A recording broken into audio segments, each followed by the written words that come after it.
the true story behind The Conjuring.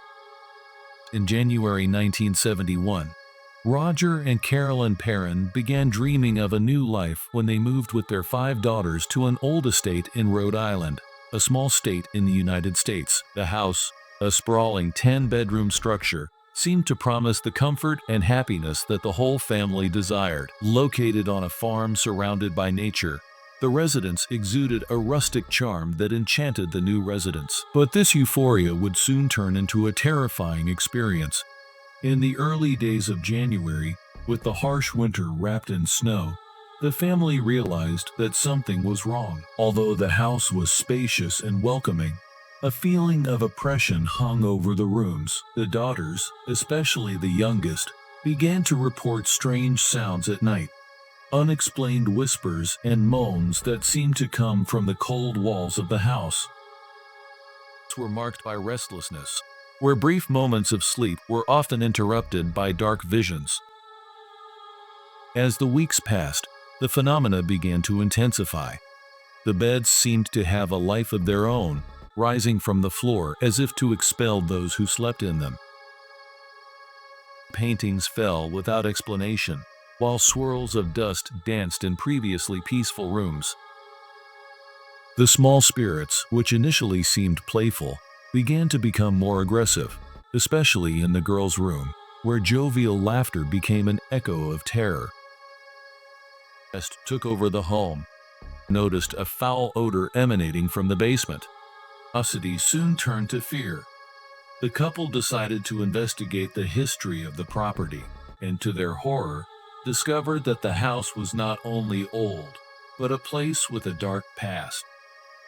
Generations had inhabited these walls, and history was full of tragedies, suicides, drownings, and murders that left indelible marks. But the real storm began with the discovery of Bathsheba Sherman's spirit. It is said that Bathsheba, a woman accused of witchcraft practices, was responsible for a ritual of worship to Satan, in which she sacrificed her son and put all subsequent generations at risk. She took her own life on the property in 1885, making there was an evil presence that settled in the house. She had one goal: to terrorize Carolyn, the family matriarch. Supernatural events became more violent, and the environment that once served as a refuge had now become a prison. Desperate, the Perrons sought help. The warring couple, known for their work in the field of paranormal and exorcisms, were called to investigate the property. From then on, a series of rituals were performed, but the evil force that inhabited the house seemed unstoppable. Despite the Warrens' efforts, the hauntings persisted, increasing the tension and terror. Months passed, and the serenity was just a distant memory. The house, once full of dreams, now echoed with silent screams and moans. Realizing that peace was increasingly elusive, Roger and Carolyn made the difficult decision to leave the house in 1980. Despite their love for the property, the safety of their daughters and the well-being of their family took priority.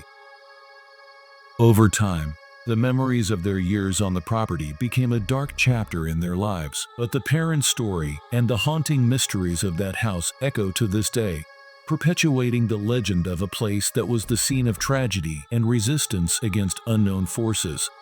The house, although uninhabited, remains a symbol of the consequences of the past, where what happened in the shadows still dictates the atmosphere of that space, reminding everyone that some doors should not be opened. This is a real and true image of Bathsheba Sherman and her house in Rhode Island, a small state in the United States. I hope to see you again in the next video to unravel another mystery of the occult.